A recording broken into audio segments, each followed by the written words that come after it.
अस्सलामु अलैकुम वरहमतुल्लाहि वबरकातुहु नहमदुहु व नुसल्ली अला रसूलिहिल करीम अम्मा बाद फ़अऊज़ु बिल्लाहि मिनश शैतानिर रजीम बिस्मिल्लाहिर रहमानिर रहीम वअब्दुल्लाह व ला तुश्रिकू बिही शैअन व बिल वालिदैनि इहसाना सदक़ल्लाहुल अज़ीम।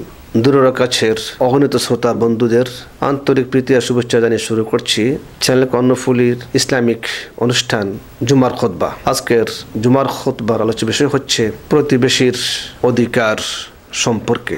আমি যেখানে অবস্থান করছি আমার বাসায় বা আমার বাড়িতে, আমার পাশের বাড়িতে আমার প্রতিবেশীরা রয়েছে। এই প্রতিবেশীর প্রতি আমার কি দায়িত্ব কর্তব্য আছে, আমার কি হক, এর সম্পর্কে আল্লাহ পাক কালাম মজিদে ঘোষণা করেছেন ওয়াবুদুল্লাহ ওয়া লা তুশরিকু বিহি শাইআন ওয়া বিল ওয়ালিদাইনি ইহসানা ওয়া বিযিল কুরবা ওয়াল ইয়াতামা ওয়াল মাসাকিন ওয়াল জারি যিল কুরবা ওয়াল জারিল জুনুবি ওয়াস সাহিবি বিল জামবি। এখানে আল্লাহ পাক জানিয়ে দিয়েছেন, হে আল্লাহর বান্দাগণ, এক প্রতিবেশীর উপর অন্য প্রতিবেশীর যে অধিকার রয়েছে তা কোরআন হাদিসের মাধ্যমে গুরুত্ব দেওয়া হয়েছে। আল্লাহ পাক বলেন, তোমরা আল্লাহর ইবাদত করো, কোনো বস্তুকে তার সাথে অংশীদার করো না এবং মাতা পিতার সাথে সদাচরণ করো, নিকটাত্মীয়, ইয়েতিম, মিসকিন, নিকটতম প্রতিবেশী, সঙ্গী সাথীদের প্রতি সদ্ব্যবহার করবে। সূরা আন-নিসা আয়াত 36।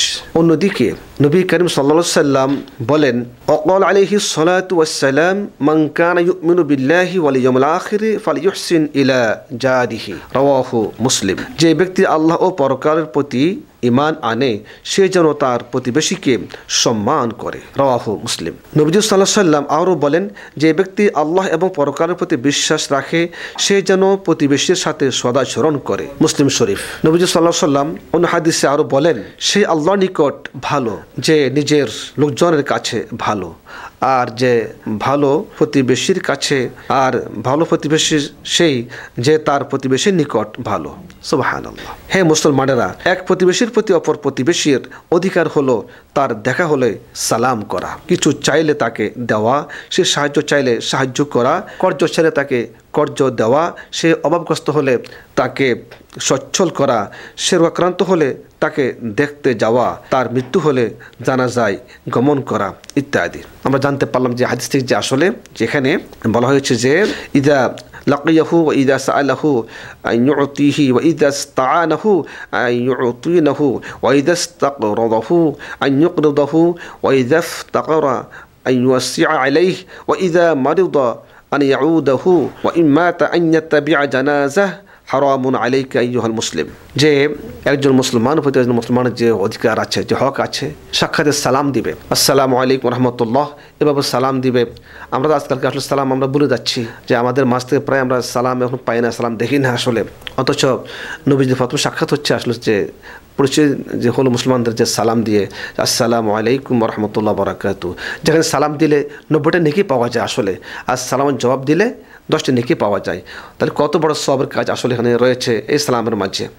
আমরা একে অপরকে সালাম দিব, ছোট বড়কে, বড় ছোটকে, স্বামী স্ত্রীকে, স্ত্রীর স্বামীকে, ছেলে বাবাকে, বাবা ছেলেকে, এভাবে আসলে দাদা নাতিকে, নাতি দাদাকে, এমনকি মুসল্লিয়ান কিরাম, খতিব সাহেব সালাম দিয়ে মুসল্লিয়ান কিরামদেরকে, এভাবে পরস্পর সালামের যে প্রচলনটা আমাদের আছে সেটা আমরা আসলে আরও ভালোভাবে করব, যাতে করে আমাদের নেকের পাল্লা বাড়ি হয়। অন্যদিকে আসলে একজন অসুস্থ তাকে দেখতে যাওয়া, আমরা যে বন্ধু অসুস্থ খবর পেয়েছি তাকে গিয়ে একটু দেখে আসলাম, তার খোঁজ খবর নিলাম, এটা দায়িত্ব কর্তব্য আসলে একজন মুসলমানদের প্রতি, একজন মুসলমানের। অন্যদিকে যদি সে ঋণগ্রস্ত হয় তাকে সাহায্য করা, তাকে অন্তত সাহায্য, তাকে ঋণ থেকে মুক্ত করা, সেভাবে আসলে আমাদের কাজগুলি করা আমাদের দায়িত্ব কর্তব্য একজন মুসলমানের। অন্যদিকে আছে আসলে যদি সে হাসি দেয়, সে বলল আলহামদুলিল্লাহ, আপনি বলি ইয়ারহামুকাল্লাহ, এভাবে আসলে হাসির দেওয়া, হাসি নেওয়া, এভাবে অনেক সওয়াব আছে। আলহামদুলিল্লাহ, ইয়ারহামুকাল্লাহ, ওয়া ইয়াহদিকুমুল্লাহ ওয়া ইউসলিহু বালাকুম।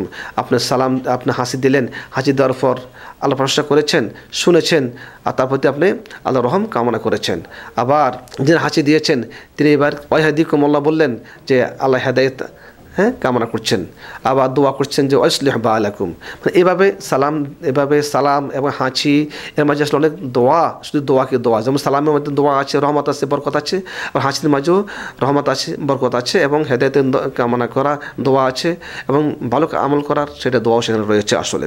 অন্যদিকে আসলে যদি সে তার মৃত্যু হয় তাকে দেখতে যাওয়া এবং তার জানা যায় শরীক হওয়া, এবং তাকে দাফন কাফনের সহযোগিতা করা। তারপর যদি সে দাওয়াত করে, একজন মুসলমান দাওয়াত করেছে, আমার বন্ধু হোক কিংবা ইমানদার মুসলিম দাওয়াত করেছে, আপনি আলহামদুলিল্লাহ বলে তার দাওয়াতটা আপনি কবুল করেছেন এবং আপনি তার দাওয়াতে যথাসাধ্য যাওয়ার চেষ্টা করবেন। একান্ত না পারলে তার সাথে আপনি কথা বলে নেবেন যে আসলে আমার কোনো প্রয়োজন আছে, গুরুত্ব একটা কাজ পড়ে গেছে, আসলে গুরুত্বপূর্ণ যে আমি সেখানে যেতে হবে, দোস্ত বা ভাই যাই বলেন না কেন। আসলে তার মানে এভাবে আসলে ভালো কাজগুলি আমাদের করতে হবে এবং একজন মুসলমানের প্রতি যে দায়িত্ব কর্তব্য সেটা আমরা দেখব। অন্যদিকে আসলে আমার প্রতিবেশী কোনো বিপদ আছে কি না, সে দুঃখে আছে কি না এবং তার কোনো সমস্যা আছে কি না, তার খোঁজ খবর নিতে হবে আমাদেরকে। আসলে আমরা দেখতে পাই অনেক সময় যে আসলে আমরা খোঁজ খবর নিই না, খবর রাখি না, পাশে কে আছে তাও জানি না, সে কি আসলে সুস্থ আছে না অসুস্থ আছে, সে কোনো সমস্যা পড়ে আছে কি না, তার ঘরে খাবার আছে কি না, সে খাচ্ছে কি না, নাকি সে না খেয়ে বসে আছে পড়ে আছে। এভাবে আসলে আমাদেরকে খোঁজ খবর নিতে হবে যে প্রতিবেশীর। তাহলে আসলে আল্লাহ পাক আমাদেরকে দয়া করবেন, রহম করবেন। এরপর নবীজির আরেকখানা হাদিস সেটা আমরা দেখতে পাচ্ছি। এখানে নবীজি সাল্লাল্লাহু আলাইহি ওয়াসাল্লাম বলেছেন, ঘোষণা হচ্ছে ওয়াকাল আলাইহিস সালাতু ওয়াসসালাম আল্লাহি লা ইউমিন আল্লাহি লা ইউমিন আল্লাহি লা ইউমিন قيل يا رسول الله صلى الله عليه وسلم لقد خاب وخسر من هو قال من لا يأمن جاره بوائقه قالوا وما بوائقه قال شره جعلني الله وإياكم من خيار خلقه وأجارني وإياكم من أذية الجار والتهاون بحقه। এভাবে এই হাদিসটি এখানে এসেছে। এর অর্থ হচ্ছে নবী সাল্লাল্লাহু আলাইহি ওয়াসাল্লাম এরশাদ ফরমান যে যদি তুমি প্রতিবেশীর কোনো উপকার করতে না পারো তবে তার ক্ষতি করো না।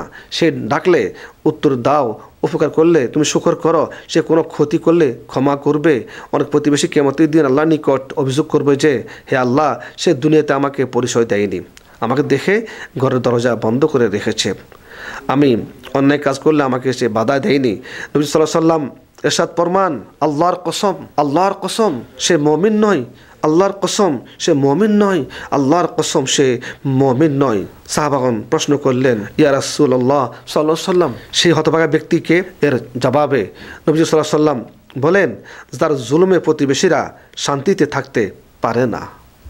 আল্লাহ পাক আমাকে এবং আপনাদেরকে তার সৃষ্টির মাঝে উত্তম সৃষ্টি করুন এবং আমাকে আপনাদেরকে প্রতিবেশীকে নির্যাতন করা থেকে বিরত থাকা তৌফিক দান করুন এবং প্রতিবেশীর অধিকার আদায় করার তৌফিক দান করুন, প্রতিবেশীর হক আদায় করার তৌফিক দান করুন।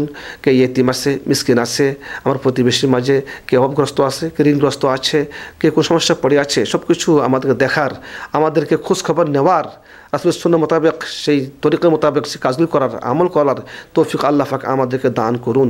সকলে বলি আমিন। আগামী জুমার খুতবা দেখার আমন্ত্রণ জানিয়ে আজকের মতো এখানে শেষ করছি। দোয়া করে আল্লাহ পৃথিবীর মানুষ, ইমানদার মুসলিমাত, মুমিন মুমিনাত যে যেখানে অসুস্থ আছেন তুমি শেফা আজলা কামেলা নসিব করো। সকলে বলি আমিন। আরও দোয়া করছি জুমার খুতবা থেকে যে সমস্ত ইমানদার মুসলিমাত মুমিন মুমিনাত দেশের জন্য, দ্বীনের জন্য, কোরআনের জন্য, ইসলামের জন্য জীবন দিয়েছেন, আল্লাহ তাদেরকে শাহাদাতের মর্যাদা দান করুন। সকলে বলি আমিন। ওয়া আখিরু দাওয়ানা আনিল হামদুলিল্লাহি রাব্বিল আলামিন। আসসালামু আলাইকুম ওয়া রাহমাতুল্লাহি ওয়া বারাকাতুহু। আসসালামু আলাইকুম ওয়া রাহমাতুল্লাহি ওয়া বারাকাতুহু। ভর্তি চলছে কোরআন ও সুন্নাহ মোতাবেক পরিচালিত আধুনিক ও দ্বীনী শিক্ষা প্রতিষ্ঠান চট্টগ্রাম দারুস সুন্নাহ মাদ্রাসায় প্লে থেকে পঞ্চম শ্রেণী এবং নুরানি, নাজরা, হিফজ ও শুনানি বিভাগে আবাসিক অনাবাসিক ডে কেয়ারে ভর্তি চলছে। সার্বক্ষণিক বিদ্যুৎ ব্যবস্থা এবং সিসি ক্যামেরার আওতাভুক্ত এই মাদ্রাসায় এতিম বাচ্চাদের পড়ালেখার সুব্যবস্থাও রয়েছে।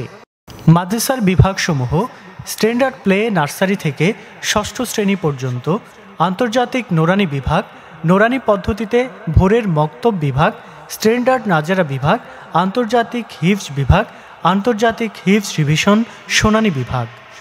মাদ্রাসার বৈশিষ্ট্যসমূহ: অভিজ্ঞ শিক্ষক মণ্ডলী দ্বারা পাঠদান, হিফজ বিভাগের ছাত্রছাত্রীদের হিফজের পাশাপাশি সাধারণ বিভাগে পড়ার সুব্যবস্থা, নুরানি পদ্ধতিতে কোরআন শিক্ষার পাশাপাশি আরবি, বাংলা, ইংরেজি, গণিত, ড্রয়িং ও সাধারণ জ্ঞান, হামদ, নাত ও ইসলামী সঙ্গীত সহ অন্যান্য বিষয়ে পাঠদানের ব্যবস্থা, সরকারি ও বেসরকারি বৃত্তির ব্যবস্থা, বার্ষিক পরীক্ষায় নার্সারি থেকে ষষ্ঠ শ্রেণীর প্রথম, দ্বিতীয় ও তৃতীয় স্থান মেধাস্থান অধিকারীকে পুরস্কার প্রদান, দুর্বল ও অনগ্রসর শিক্ষার্থীদের জন্য একাডেমিক ক্লাসের পর অতিরিক্ত রিফ্রেশমেন্ট ক্লাস, জাতীয় আন্তর্জাতিক কোরআন প্রতিযোগিতার ব্যবস্থা, গরিব ও মেধাবী ছাত্রছাত্রীদের জন্য বিশেষ সুযোগ সুবিধা, বোর্ড বইয়ের পাশাপাশি স্পোকেন ইংলিশ, অ্যারাবিক ও অঙ্কের প্রশিক্ষণ, হাতের লেখা সুন্দর করার ব্যবস্থা, একই পরিবারে একের অধিক সন্তান ভর্তি হলে ভর্তি এবং বেতনে বিশেষ ছাড়ের ব্যবস্থা,